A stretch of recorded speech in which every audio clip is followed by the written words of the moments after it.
السلام عليكم ورحمة الله تعالى وبركاته. أصحابتنا عن جعلنا هاي وايد سلامي مير والبو أدونك دعالدي ساعة كجوكتان كسو دوادا برنامج كينا فاقدات عيارها وضبط عين وهينا وحا كمدا طابرها كوحدة مانشستر يونايتد أولا جانا سولجا ayaa waxa uu difaacay digaaqadka dhexe ee Danny van de Beek oo ay suuqii xagaaga ka soo iibsadeen kooxda reer Netherlands ee Ajax.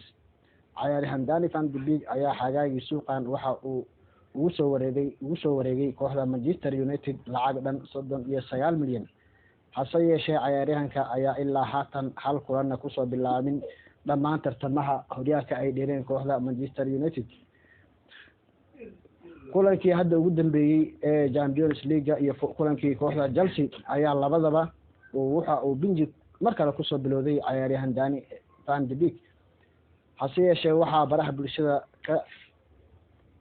ka dacayday tababaraha kooxda Manchester United ee Ole Gunnar Solskjaer xariyaadii hore ee kooxda Manchester United sida Patrick Evra iyo ciyaaryahan Gary Neville oo Patrick Evra oo waliba sheegay in markii horeba loo baahnay inuu soo iibsado.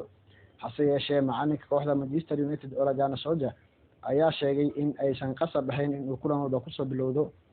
tababaraha oo ka hadlayay kulanka ay la dheeri doonaan kooxda reer Germany ee Leipzig ayaa waxa uu sheegay tababare Solskjaer in uu muhiim ka noqon doono Danny van de Beek kooxda dhawaan asoona ballan qaaday inuu heli doono booskiisa xilli ciyaareedkan gudihiisa waliba. tababaraha ayaa waxa intaas uu ku sii daray in ciyaaryahan Danny van de Beek uu yahay ciyaaryahan cusub waana qasab ayuu yiri markuu ciyaaryahanku cusub yahay horyaal iyo koox inuu qaato waqti. si kastaba ciyaaryahan Danny van de Beek ayaa la ogyahay kulamada uu ku soo galay bedelka kooxda Manchester United inuu saameyn aad u weyn uu ku lahaa. taas ayaana keentay sababta ay xariyaadii hore ee kooxda Manchester United ugu dhaleeceeyeen tababaraha reer Norway ee Gunnar Solskjaer in uu isticmaali la yahay saxiixa cusub ee Danny van de Beek oo tayadiisu ay sareyso.